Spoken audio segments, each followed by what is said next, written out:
Hi mga people, good morning. So umuulan ngayon at naisip kong ayusin itong ating mga purples kasi yung ating mga peach no and murasaki sa taas guys ay hindi ko yun sila naripat before. So yung gamit ko sa kanila dati ay fresh rice hull and bulok na rice hull. So yun yung gamit kong potting mix dati. So nag-change tayo kasi mas maganda gamitin yung may garden soil.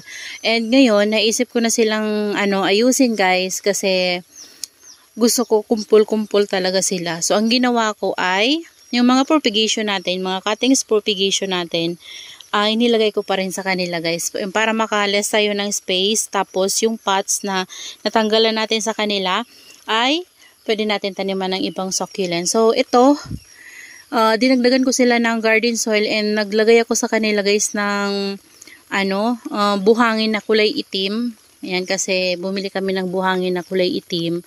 So, nilagyan ko sila, hinaluan ko lang dun sa ilalim para mabilis bumaba talaga yung tubig. Kasi napakaraming garden soil ko sa kanya guys nilagay. Ayan, so hindi ko siya nilagyan ng fresh na rice hull kasi may nagkukut-kut dito na daga. So, pag may nakita siyang fresh rice hull, kinukut-kut niya. So, ginawa ko na lang yung buhangin na lang guys. So dati naman natin tong ginagawa. Dati naglalagay talaga ako ng buhangin. Pero yung buhangin naman na gamit ko nun guys ay galing sa river. So yung sand na ginagamit ko galing sa river ay parang ganitong kulay lang din. Parang ganyan. Dumi ng kamay ko guys. Oh. Yan kasi nagre-ripa tayo. So ito na yung nagawa ko sa kanila guys. Ayan, naiangat natin yung kanilang soil mix kasi nag-add nga tayo ng garden soil at konting black sand. Ayan. So, tinaas ko dito yung mataas natin na purple delight na nandito. Tapos ito, yung nandyan sa taas, pinaba ko dito guys. Ayan, para matutukan ko siya sa pagdilig. Kasi yung ito, kasi masyado siyang natutuyuan. So, yung mga bibis niya ay mabagal lumaki kasi natutuyuan siya palagi. So, ayan. Dati nandito yan guys. So, tinaas ko. And, mas magandang nasa taas yung medyo matatangkad talaga guys. Kasi, magandang tingnan. Ayan. Tingnan nyo guys, oh. Yan, yung mga cuttings natin na galing dito. Yung tatlong pots na nagawa kong propagation ng peach no and murasaki. Ayan, 1, 2, and 3, ayun yung isa guys. Kinuha ko sila at hinalo ko dito. Ayan o.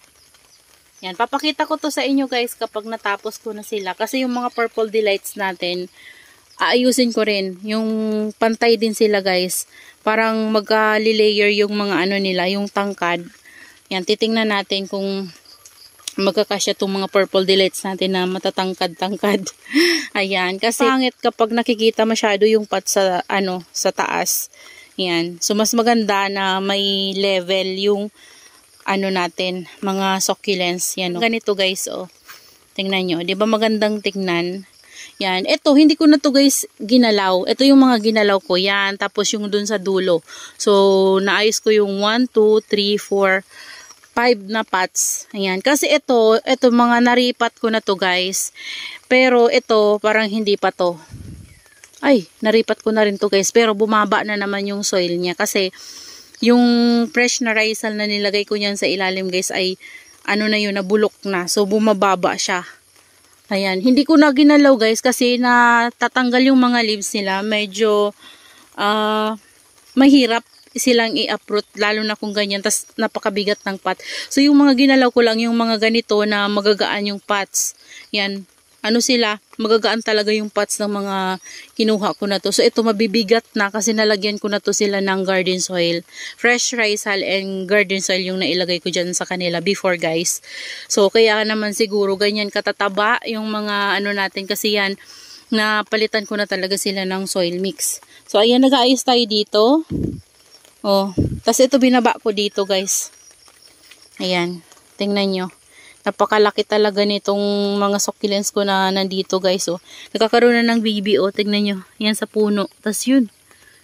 Yan. Tas yung dito naman, tinanggal ko yung Adolphi. Nilagay ko dun sa ilalim. Oh. Kasi, ang pangit niya tingnan. Tas yung mga babies dito parang natutuyuan kasi hindi ko madilig. Ayan, may tumubo pa pala na purple delight dyan guys. Oh. Leaves lang yan. Ayan, so kalbo yung nandito. So antayin na lang natin, lumaki siguro yung mga babies na yan. Ayusin ko din yan mamaya guys. Lagyan ko siya ng panibagong garden soil sa taas. And then, buhangin para hindi masyadong makita yung rice hull. Ayan. Para naman guys, mawala yung mga uwang-uwang dyan, no. Ayan, tas ito binaba ko. Ito hindi ko pa to guys na riripat. Siguro kailangan kong iripat to kasi masyado nang nakalubog. Ayan, no. Yung super bomb natin. So guys, nakaano na tayo. Naka 5 pots na tayo, kaya pagod na talaga ako. Pero itatry ko pa rin guys na matapos ko to ngayon. Kapag hindi ko siya natapos, soon na lang guys, ipakita ko sa inyo kapag tapos ko na sila. Kasi hindi naman natin agad-agad matapos talaga. Kasi ang bibigat ng mga pots na to. Hirap na hirap ako. Tinatanggal ko yung nandito para makapatong ako guys. Kasi hindi ko kayang itaas talaga yung pot. Kasi sobrang bigat talaga as in. Ayan o. Tingnan nyo naman. So, mas maganda silang tingnan no, naging kumpul-kumpul talaga. Ayan, kasi medyo nagsasawa na rin ako sa itsura nila. So, gusto ko bago naman. So, mas gusto ko yung kumpul. And, para rin maka-less tayo ng space. Ayan, kasi iniisip kong ipasok ulit yung iba natin na succulents. Kasi palaging naulan. So, yung ibang succulents natin ay nag-ano na guys yung iba, parang may nagmamashi na talaga. Ayan o, tingnan nyo, bumigay na yung isa natin na succulents o. Ayan o. Lagi na kasing maulan talaga guys, wala nang tigil, halos hindi na sila matuyo, tas wala nang sunlight. Ayan, siguro ipapasok ko na lang ulit yung iba guys, para makapahinga naman sila sa kakaulan, kasi kawawa naman sila kapag na overwater na guys, hindi na natin yan sila mababawi pa. Ayan. So, ito, tatapusin ko lang to guys and ipapakita ko to sa inyo kapag natapos ko na. So, sa ngayon, yan yung natapos natin. At patuloy pa rin tayong gagawa. Ayan, kasi meron pa tayong iriripat. Ayan, para matapos tayo later. Baka mamaya matapos tayo at mapakita ko na agad sa inyo yung natin. Finished product. Ayan, tingnan nyo guys. Kumpul-kumpul na, diba? Ayan o. Ginawa ko, finorward ko dun yung mga pinugutan natin, yung mga mother plant nila. Tapos, magkakaroon niya ng mga babies, lalo yung kakapal. Tapos, dito, nilagay ko yung mga pinugot natin sa kanila, paikot. Ayan. Ito naman yung mga pinugutan natin. Ayan. Malalaki na din yung babies nila. Antayin na lang natin talagang lumago sila, guys. Ayan. Ito sana, gusto ko rin silang iripat. Kaso, mambigat na nila, guys, eh. Ayan. Lumubog na rin yung soil nila. And, nalalagas kasi guys yung mga leaves. Maganda ito iripat kasi ito mga pinugutan na guys. So yung mga leaves nila kunti na lang. So ito ang bibigat nito guys, grabe. Tapos mababali yan sigurado ako pag natin yan, nagalaw natin kasi ang bibigat talaga ng heads nila. Kasi meron nga ako ditong isang cuttings, pinugot ko siya, ayun o, yun bandang yun o. Ay, yung nakapatong na yun dun guys sa dulo ng pinugutan ko. Kasi, pagbunot ko sa kanya, nag-crack siya. So, buti na naagapan ko. Nalagasan nga siya ng mga leaves. So, ito sigurado. Pag ginalaw ko rin to guys, magaan din to, maglalagas din to. Ayan. Tapos, mababalian to guys. Kaya naman, hayaan ko na lang sila. Kasi, nadagdagan ko naman na ito ng garden soil. Lumubog lang sila kasi, matagal na rin and yung fresh rice hull nga na nilagay ko sa ilalim nila, nabubulok na yun siya. So, ayan guys. Mamaya na lang ulit. Tapos na tayo dito sa ating pagre-rearrange at inisprayhan ko sila guys. Ayan. Para malinisan sila. Sobrang dungis kasi ng kanilang pots. So, ayan yung ating mga niripat. Ayan, inayos ko sila. And this one. Ayan, inayos natin sila guys. At sobrang ganda nila guys nung naging lush. Ayan, pinagsama-sama ko yung mga super balm ko dito sa isang pot and yung sobra nilagay ko dyan guys. So, yung dalawang pot ng ating super balm ay pinagsama-sama ko sa isang pot na yan para mas malago. Ayan. Tapos yung big pot natin na matagal ng super balm ay nandyan. Ayan, tapos yung isa natin na super balm na nandito, inakyat ko dyan. Ayan, naripat na natin to guys. Ayan. Okay lang yan sila mabasa guys kahit na niripat ko. Hindi naman yan mapupunta sa ilalim yung tubig. Spray lang naman para malinisan sila. Ayan. So, ganda nila guys. Oh. Pinagsama-sama ko sila. Eto, niripat ko din dito yung ating mga variegated na nasa small pot na nandito. Yan, kung papansin nyo, wala na tayo ditong variegated sa small pot. Nandito na guys.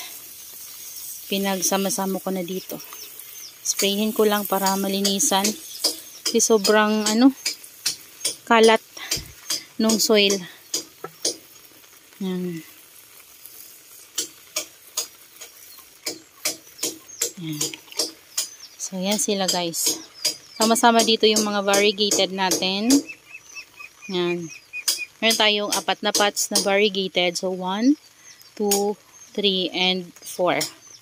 Ayan. Tapos dito, meron pa tayong variegated. Saan na ba yun? Ito dito. Ayun siya.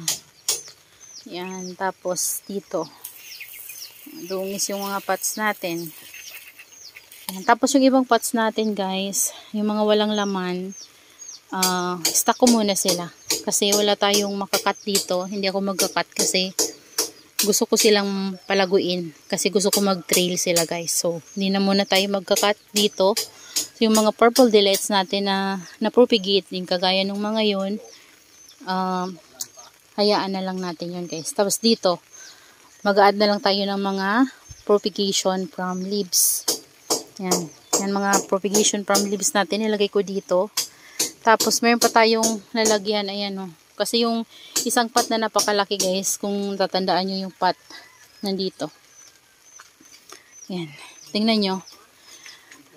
Tinanggal ko yung laman niya kasi di ba punong-puno yan ng leaf propagation. Tapos, tinanim ko sa kanya ulit kasi nag-add tayo ng garden soil kasi walang garden soil yan. Nag-add tayo ng garden soil. Tapos, pagbuhat ko sa kanya, ayan guys, oh. Nasira na sa kalumaan.